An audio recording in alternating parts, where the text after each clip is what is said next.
एक किसान अपने गांव की परेशानियों से बहुत दुखी था। किसी ने उसे अपने दुखों के निवारण के लिए बुद्ध की शरण में जाने को कहा, जो कुछ दिनों के लिए यहाँ से कुछ दूर एक गांव में आया है, वह निश्चय ही तुम्हारे सब दुखों का निवारण करेगा।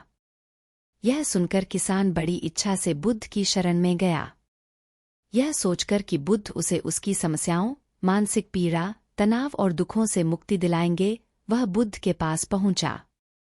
उसने बुद्ध से कहा कि हे बुद्ध, मैं एक किसान हूँ, मुझे खेती करना पसंद है, लेकिन बारिश कभी भी पर्याप्त नहीं होती और मेरी फसलें बर्बाद हो जाती हैं।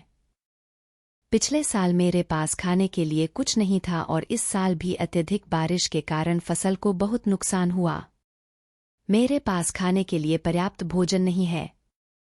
किसान ने कहा, मैं शादीशुदा हूँ, मेरी पत्नी मेरा ख्याल रखती है, मैं उससे प्यार करता हूँ, लेकिन कभी कभी वह मुझे बहुत परेशान करती है और घर में बहुत क्लेश हो जाता है, जिससे मुझे लगता है कि अच्छा होता अगर वह मेरी जिंदगी में नहीं आती। मेरे भी 2 बच्चे हैं, कभी कभी मेरे बच्चे भी मेरा अनादर और अवज्ञा करते हैं, मेरे निर्देशों का पालन नहीं करते। किसान लगातार बुद्ध को अपने दुखमय जीवन के बारे में ऐसी तमाम बातें बता रहा है। बुद्ध उस दुखी किसान की समस्या को ध्यान से सुनते रहे। अपनी जिंदगी की सारी परेशानियां बताने के बाद जब उन्हें राहत महसूस हुई तो वह चुप हो गए। अब उसके पास बताने के लिए कोई और समस्या नहीं बची थी।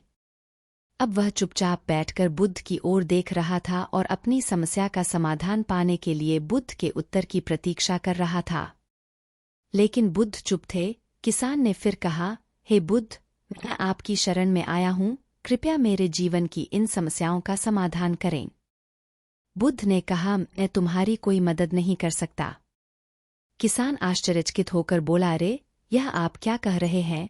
सब कहते हैं कि आप सबके दुख दूर कर देते हैं, तो क्या तुम मेरी समस्याएं हल नहीं करोगे? इसलिए कि मैं एक गरीब किसान हूँ। बुद्ध ने कहा, मुश्किलें हर किसी के जीवन में आती हैं, जीवन में दुख और परेशानियां आना स्वाभाविक है। व्यक्ति के जीवन में अक्सर उसके कर्मों के अनुसार परिस्थितियां बदलती रहती हैं, जिससे सुख, दुख, निराशा और क्रोध आता है। नए रिश्तों का बनना, पुराने रिश्तों का बिगड़ना, रिश्तों में मिठास और कड़वाहट, ये सब सामान्य है। यह जीवन का हिस्सा है और यह जीवन का चक्र है। हकीकत तो यह है कि हम सभी के जीवन में 83 प्रकार की कठिनाइयां हैं। इन कठिनाइयों का समाधान आप और मैं नहीं कर सकते, कोई नहीं कर सकता।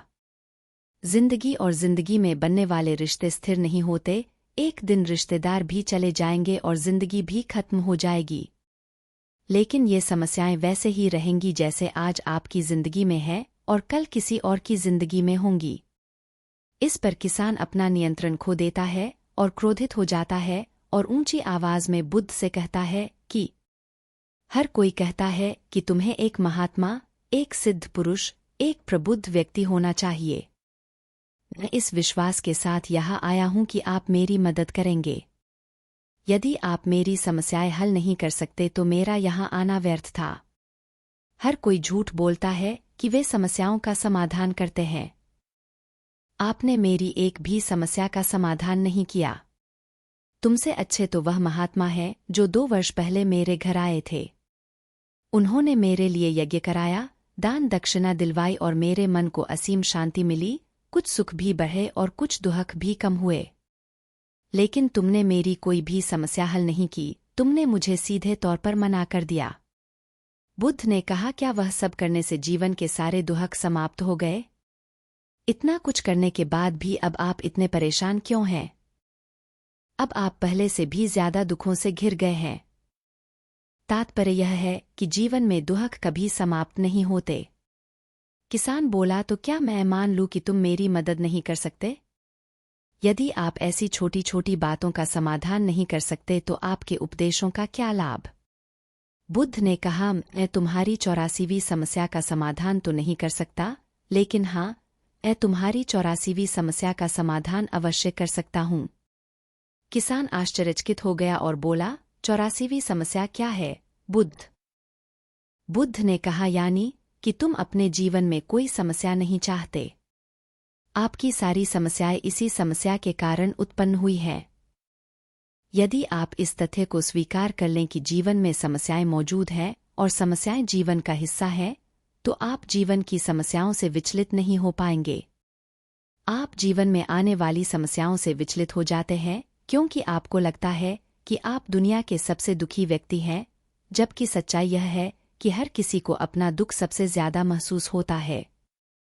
लेकिन जिस दिन आप यह समझने लगेंगे कि मेरा कष्ट अन्य लोगों की तुलना में बहुत कम है, उस दिन से कोई भी दुख आप पर प्रभाव नहीं डाल पाएगा। जब तक आप नहीं चाहेंगे कि आपके जीवन में कोई परेशानी न आए और आप हर दुख दर्द से बचे रहें, तो यह संभव नहीं है। ऐसे में छोटा सा दर्द भी आपको बेचैन कर देगा और आपकी मानसिक शांति भंग कर देगा। अगर आपके जीवन से परेशानियां पूरी तरह से दूर हो जाएं, अगर आपको हर दिन हर पल बिना दुख और कठिनाइयों के जीवन जीने को मिलेगा, तो आप ज्यादा दिन तक ऐसा नहीं जी पाएंगे। एक समय आएगा जब आप हर दिन एक ही तरह की जिंदगी जीने से पूरी तरह से तंग आ जाएंगे और ऊब जाएंगे, क्योंकि जीवन में किसी भी चीज की अधिकता जीवन के लिए भयानक समस्याएं पैदा करती है। आरामदायक जीवन जीने से आप मन और शरीर दोनों से विकलांग हो जाएंगे। तो ऐसे जीवन का क्या फायदा जो बाद में आपको नर्क जैसा जीवन जीने पर मजबूर कर दे।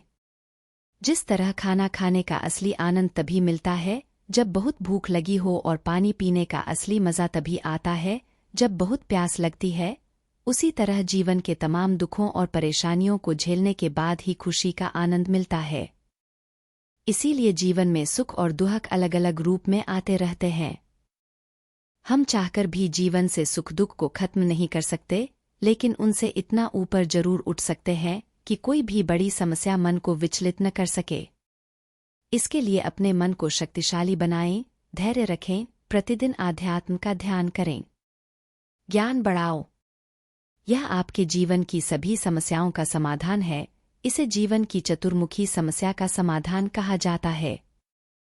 महात्मा बुद्ध का यह अद्भुत ज्ञान पाकर किसान संतुष्ट हो गया और उसका मन बिल्कुल हल्का हो गया। मन में जो समस्याएं परेशान कर रही थीं, उनके प्रति जिज्ञासा शांत हो गई।